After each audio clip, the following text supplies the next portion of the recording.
Forgive me for mentioning something from popular culture, but you may remember Mr. Spock, who was from the planet Vulcan, who experienced no emotion. And everyone knows somebody like that. But that's not what a human being is. A human being has emotion. When it says that Chava saw that the Eitz Hadas was desirable, it isn't just that her desire was aroused. This was the introduction of Tava. This is where Tava was introduced. That she took for herself the capacity to experience desire, and she gratified that desire. It's like the capacity for desire and the fulfillment of that desire came simultaneously with the taking from the Eitz Hadas. She introduced desire, and from that point onward, the whole existence of human beings was transformed. Whereas human beings now are motivated by self-gratification instead of principle. And that was a consequence of the Chetz of Eitz Hadas. And the tikkun of that is to begin eating in a principled way. And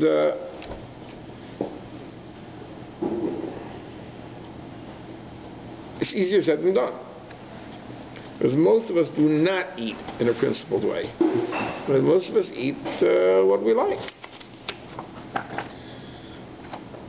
So Pesach, we have so many opportunities where we can eat things l'shem shemayim, l'shem mitzvah, where this is part of the process of tikkun, of the rectification of those sins. So Pesach is the birur ha'achilas. It's the tikkun, it's the rectification, it's the clarification of all our eatings. It's interesting, I was learning halachas of Pesach, and the question of how long do you have to eat the kazayas of matzah, and the question was raised, at what point do you start timing? When you put it in your mouth or when you swallow it? It's actually when you swallow it. It's when it enters your neck. Yeah. That's when the eating begins. That's right. Right. In other words, when you chew it in your mouth, that's just preparing it for the eating. That's the right. achila is the swallowing itself. So the neck becomes the definition of eating. But it comes out like this.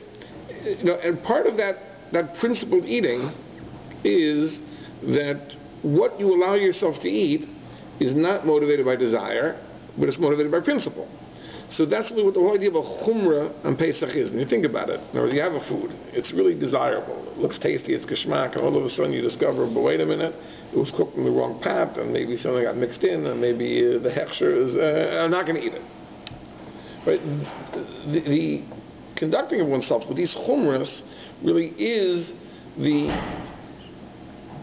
training in eating in a principled way as opposed to eating in a manner of desire. And that's like Pesach, this becomes especially important. Isn't the prototype really the Kohanim who ate the karbanos? Not in the sense of fulfillment, but in the sense that's right. It would be that way. But for us, we don't have a Beis Hamikdash, right? For the masses, it's really Pesach. This is what he says here. V'zeu achiluk. Excuse me. L'chein, therefore, kol ha'chumras shechniru b'zeh, all the chumras that they conduct themselves, af sheniru m'chaykim in mitzvah hazayis, even though they seem to be very, very far, it doesn't seem that the chumrah contributes anything to the observance of the mitzvah, hem tachshitim l'kedusha. Now he's going to point out a very interesting thing, that we know Pesach, everyone is strict. There's another mitzvah associated with eating where we find leniencies. There's a Mishnah which says Ma'arim and al Ma'aser Sheni. When it comes to Ma'aser Sheni, you can kind of go around the halacha. How so? The halacha is like this. If a person has Ma'aser Sheni and you want to redeem it, so the halacha is you have to add a chaymash. If it's your own Ma'aser Sheni, you have to add an extra fifth. It says if it's not your Ma'aser Sheni, you redeem it for its face value. So it says in the Mishnah, you can give money to your children and say you redeem it, and this way you avoid paying the chaymash. So it seems like this is the exact opposite of Pesach. I mean, would anyone use a leniency like that, like a trick like that, when it comes to halachas of Pesach? Of course not. So why is it when it comes to eating Meiser Sheni, we allow ourselves this leniency in Pesach not?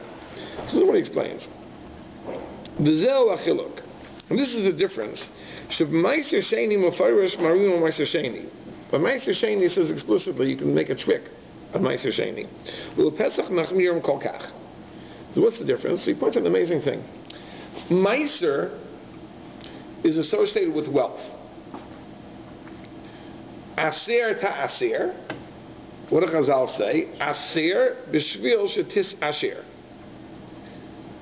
There's a premise that if you give Meiser, you become wealthy.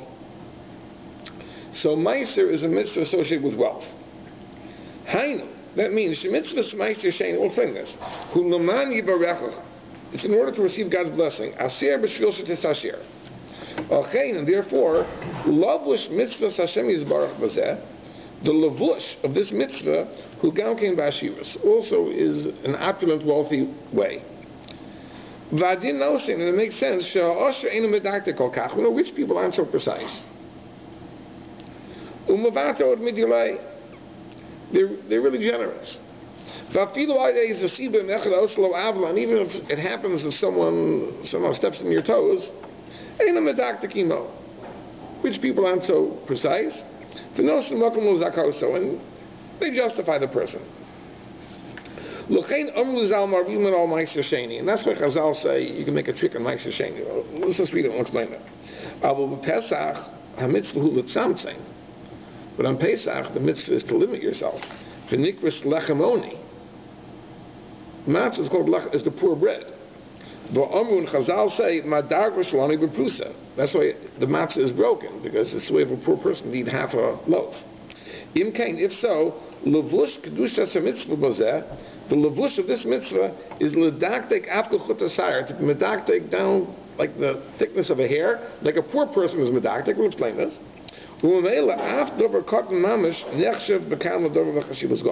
Even a small thing is considered very, very chashuv.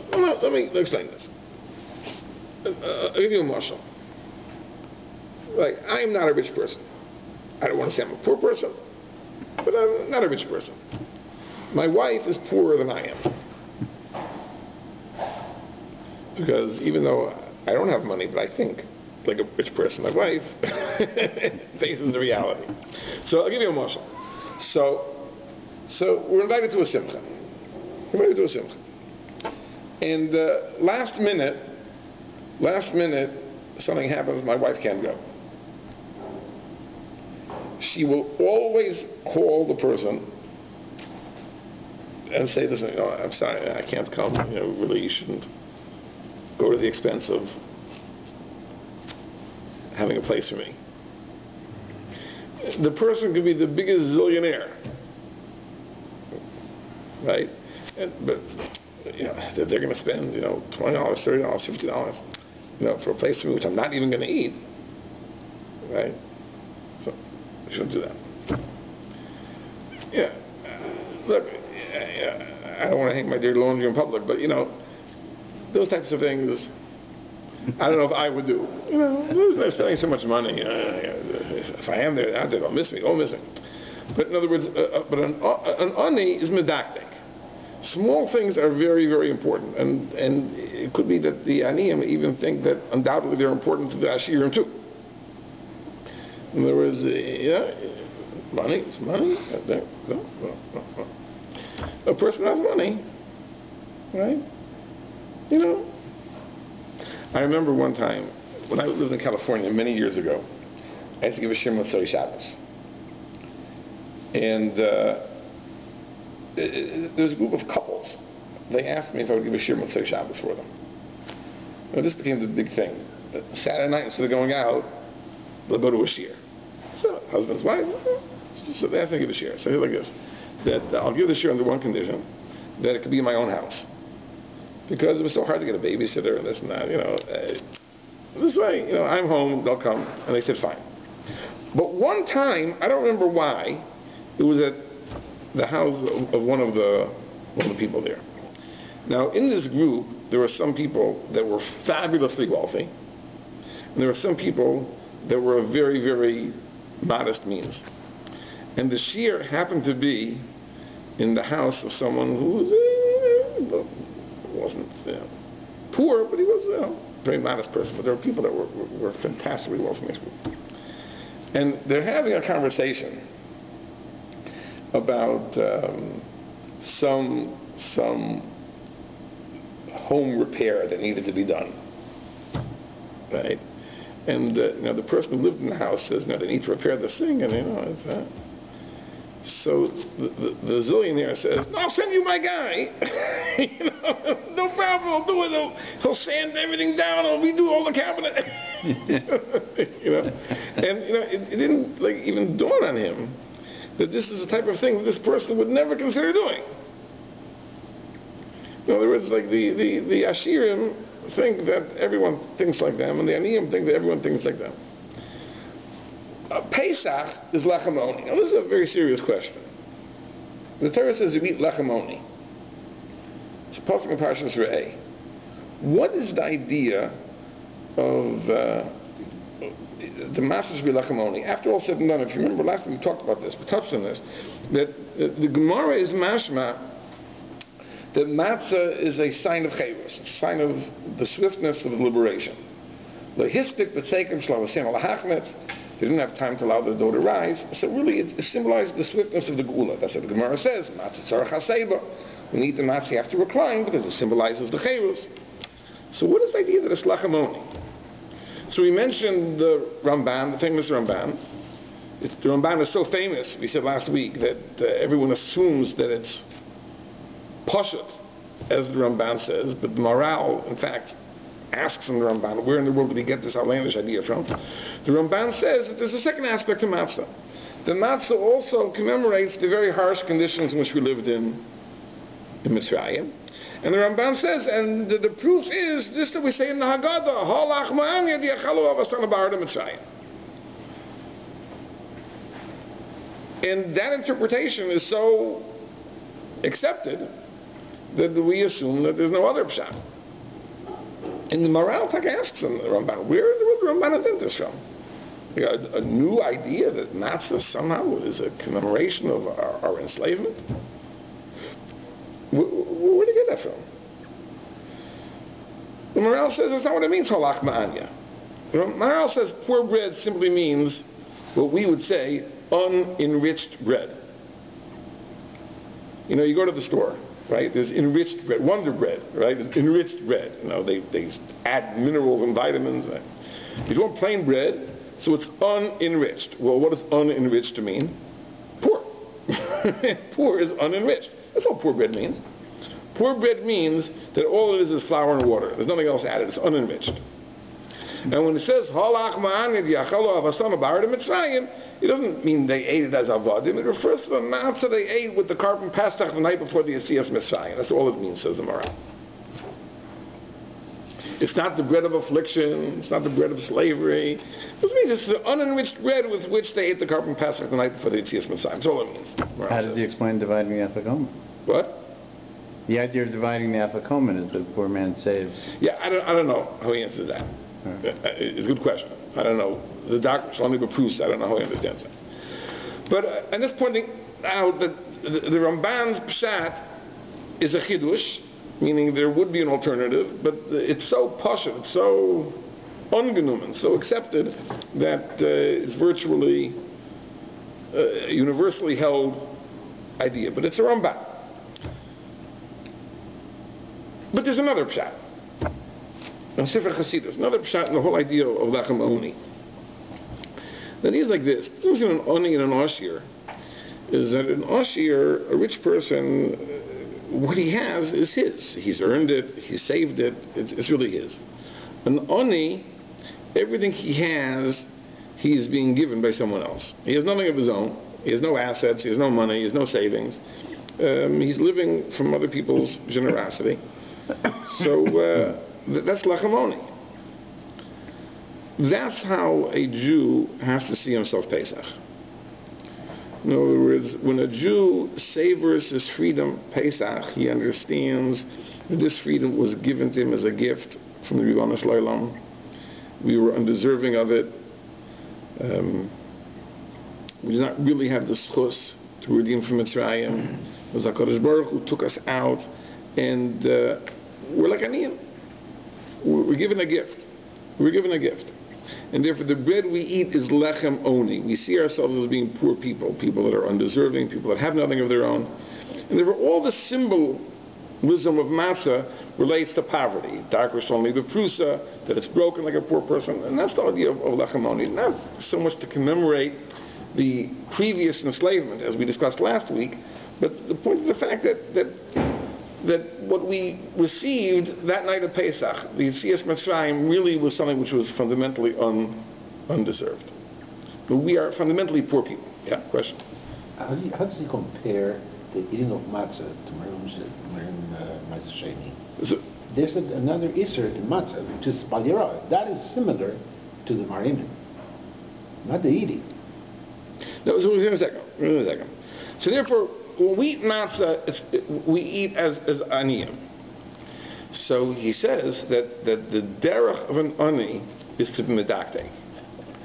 Because for an ani, every little thing makes a difference. Everything is important. That's the derech of an ani. Now the Gemara talks about dikduke aniyus.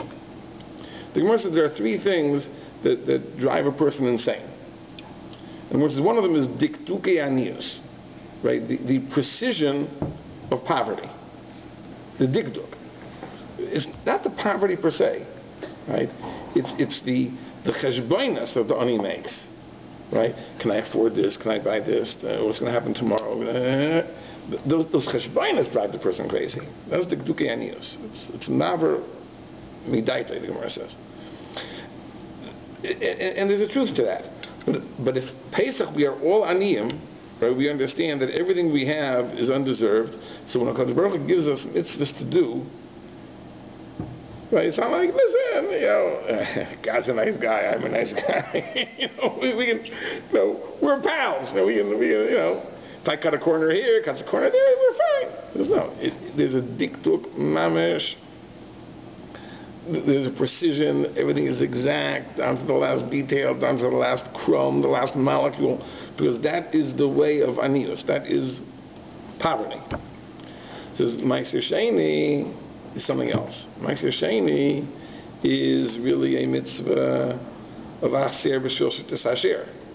Because Baruch Hu says, if you do the mitzvah of Ma'aser Sheni, I bestow upon you wealth. And now it's considered you've earned it. It's yours. So when we think of Ma'aser Sheni, we're all Gevirim. We're all Gevirim. Listen, me and HaKadosh Baruch Hu are tight. We're like this. Cut a corner here, cut a corner there. That's okay. So therefore, that's Marin Ma'aser Sheni.